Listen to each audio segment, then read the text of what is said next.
Well, good morning, church.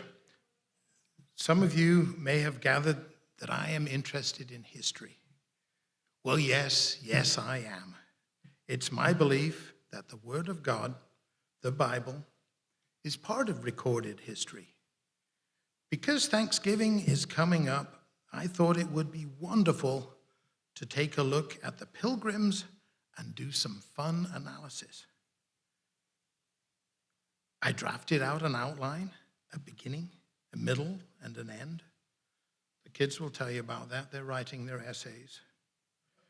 They're better at it than I am, I'll tell you. The beginning introduction bit seemed to work out well. But then, as I dug into the old books, it all started to go horribly wrong.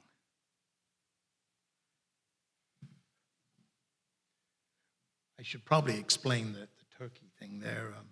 I was looking on the internet for some really nice pictures of turkeys, you know, with the feathers and the gobbledy and all that. And this pop-up kept coming up from Walmart trying to sell me a turkey. So I thought, well, we'll go with the turkey. That's the one. That's kind of a fancy one there. That's the breast part, just. But there you go. So here's the introduction bit that I wrote. I have been interested in history as long as I can remember. Up the end of the Seathwaite Valley in England, where I grew up, there was a wall that had been constructed 2,000 years ago by a Roman emperor called Hadrian. He had built a wall across the entire country of England to keep the barbarians out. So you may well ask, what on earth does this all have to do with us? Well, I submit that it's all relevant. If we study the lives and motivations of our ancestors, we may better understand the present day. We may also realize that the history that we may read about in the Bible is real. It's connected to real places and real times. The story of my faith and my religion is based, in part, on history. I was a member of the Church of England. Yeah, that church. You know, the one good old King Henry VIII started so he could divorce his wife. Well, in many respects, it was similar to the old Roman Church. But due to many leaders who studied the Bible, much of the baggage had been severed by the 20th century. Frankly, I didn't have much choice in the matter. My father was a vicar in the Church of England. I studied the beginnings of the Church of England. By the 1500s, the Roman Church was seriously corrupt. They had immense power and wealth. Forgiveness was granted for a fee. The priests were the doorkeepers. The peasants were not permitted to participate. Some really odd doctrines had crept in. In 1535, the king, King Henry VIII, authorized an act of parliament that required all Catholic priests to swear allegiance to the king. Those who did not were beheaded. Those who did not swear allegiance to the king were beheaded. In 1536, the king resolved the issue of the Pope refusing to grant him a divorce by declaring himself to be the head of the church. He created a new church, the Church of England. As an added bonus, he dissolved the various Catholic institutions in England. The Catholic establishment held a huge amount of power in the country, along with enormous wealth. By his actions, and with the support of Parliament, King Henry VIII, he took it all of it, the buildings, the money, property. Even though control from Rome was eliminated, many of the old practices of the church continued on, causing a group of folks we call the Puritans to object and to try to purify the church from within. A group of separatists who believed that the Church of England could not be repaired or purified were known as Brownists. They were followers of Robert Brown. Most of the pilgrims on board the Mayflower were actually Brownists, not Puritans. Historians in their writing called the pilgrims Brownists well into the 19th century. It just doesn't have the same ring to it. I'm sorry. Brownists, pilgrims, I don't know. One of the primary issues that triggered the separation of theology was the publication of the Church of England's prayer book called the Book of Common Prayer. It was published in 1549 under the authority of the leader of the church, King Edward VI. Don't worry about the kings and the fifths and the sixths and the eighths. It all gets a bit confusing, but he was the one that followed King Henry VIII. It never seems to follow a logic, but hang in there with me. It's like history class back at school, I know. The Book of Common Prayer was in English and included psalms which were to be sung. Mary, Queen of Scots, became queen after a short rule by Lady Jane Grey. Much in the same way that King Henry VIII executed many hundreds of Catholic priests, so too Catholic Queen Mary executed Protestant priests. However, her chosen method of execution was to have the priests burnt alive at the stake. Oh, they were burnt alive at the stake. And so, after describing some of the events that led up to the religious chaos in the 16th century, my story was then going to go on to describe how a group of dissidents, called the Pilgrims, or as I learned, the Brownists, had joined together to find a new life in the New World, and how they had the first Thanksgiving and maybe a turkey or two.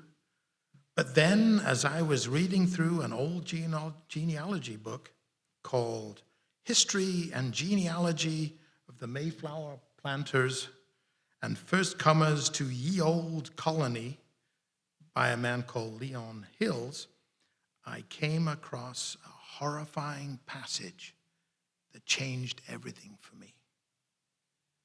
I came across a horrifying passage that changed everything for me. Now, let me back up a little. Some of you may know that last year was the 400th anniversary of the Mayflower. Because of that, I had spent some time looking back through my family tree, and I stumbled on a family member who had indeed traveled on that famous boat. I had totally missed the connection. But I received an email from a computer in Salt Lake City that pointed out the connection. Just one of those things, it came into my email box. There were actually two Mayflower passengers, a father and a son, Thomas Rogers and his son, Joseph. I duly filled out my application to the Mayflower Society and sent them some money.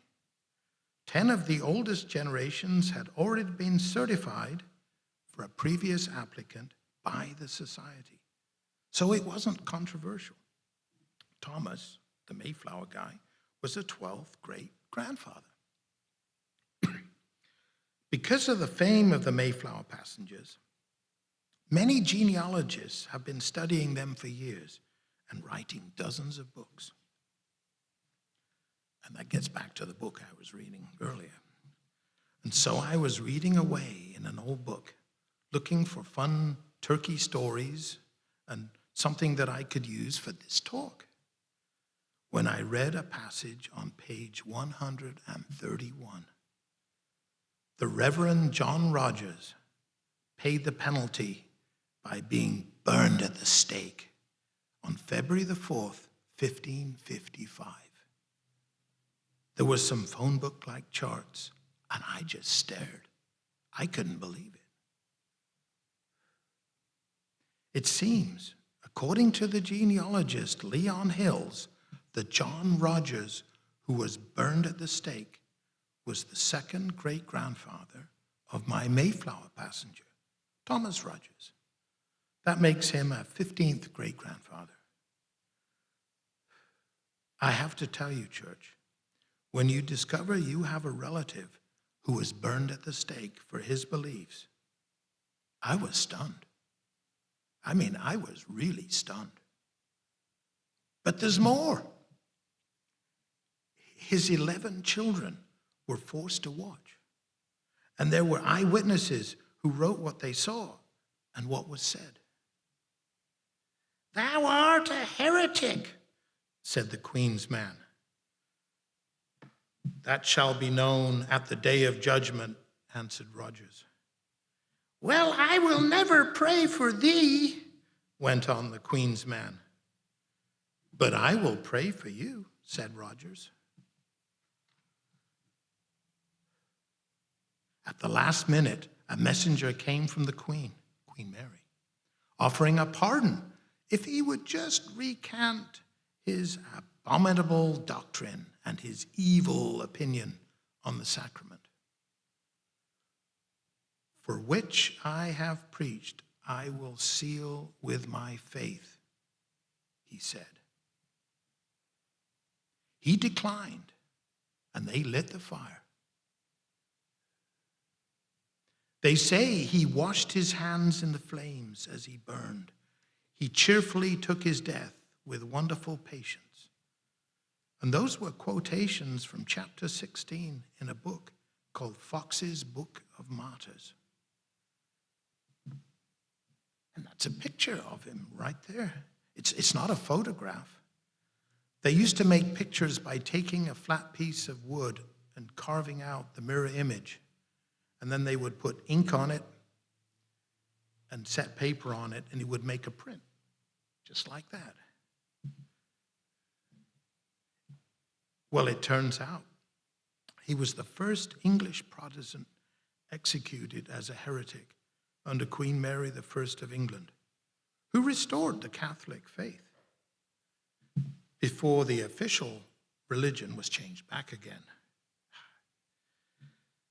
And so my story that was intended to be a historical account of a true family Mayflower passenger with maybe some fun turkey references turned into a horrifying tale of a great man burned at the stake for his beliefs. I had planned to ask myself if I would have removed myself from the corrupt government like the Mayflower passengers. But when the execution became personal for me, I have to admit, I was stunned. To know that there are accounts of an ancestor being burned in front of his children changed my world. He was a 15th great-grandfather. Then, of course, I have to ask myself, what about you? Would you take the pardon and throw away your beliefs? Or would you let them strike a match? I just shake my head. I don't know. Would I say, as he did, "That which I have preached, I will seal with my faith"? So very much evil has been done back in history. Oh, so very much. But here we are. We can honestly say we didn't do it. We can be thankful for life. Sometimes it's a tough old life indeed, but what would we do? What would we do? We can read in Matthew 10:33, "But whoever disowns me before others, I will disown before my Father in heaven." But then John Rogers was not exactly being questioned about his faith. He was being questioned about a point of belief that was considered to be a heresy by the Catholics. In Galatians 1:6-8, we read,